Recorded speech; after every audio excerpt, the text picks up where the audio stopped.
Why aren't more Arab countries in the Middle East taking in Palestinian refugees? The onset of a renewed war between Israel and Hamas has led to fears that millions of Palestinian people living in the Gaza Strip may be forced to become refugees. But despite the fact that Gaza shares a border with Egypt, the Egyptian government almost immediately ruled out any possibility of accepting Palestinian refugees. In fact, Egypt is currently constructing an even larger border wall with Gaza than the one it currently has in place. Now, many outside observers have asked why Egypt, a majority Arab and Islamic nation, would turn away the Palestinian people. And of course, many have pointed out that it may serve the political interests of many Arab nations to refuse to accept Palestinian refugees because it allows them to then blame Israel for any sort of humanitarian crisis that unfolds. But the thing is, historically, many Arab nations have accepted Palestinian refugees, and that may be why Egypt doesn't want to now.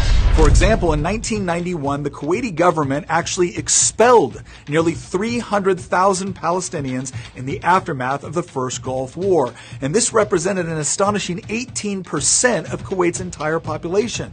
So what was the reason? Well, the Palestinian Liberation Organization had actually supported Saddam Hussein's invasion of Kuwait a year earlier.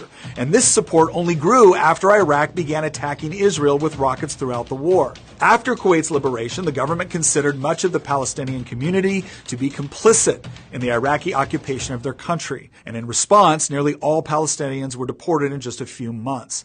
And this wasn't the first time something like this had happened.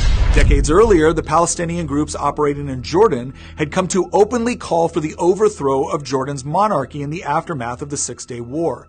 At the time, the PLO maintained its own separate army on Jordanian soil and used that armed force to sow chaos. Armed gangs of PLO militants drove around the capital of Amman, robbing families and businesses in the name of collecting financial assistance for the ongoing war of attrition against Israel. When members of the Jordanian police and army tried to defend their citizens from these attacks, they were attacked and killed. The Palestinian political network operated as a state within a state, with militants repeatedly using Jordan to launch rockets into Israel. The Marxist-Leninist Popular Front for the Liberation of Palestine even went so far as to hijack multiple planes, diverting the flights to a Palestinian-controlled airfield in Jordan, where the passengers were held hostage. By September 1970, the Jordanian army had finally had enough. A full-scale war with the PLO broke out, and after 10 months of fighting, the Palestinians were driven out of the country. Yet, as a parting gift, a Palestinian terrorist group known as Black September assassinated the Jordanian prime minister. Sadly,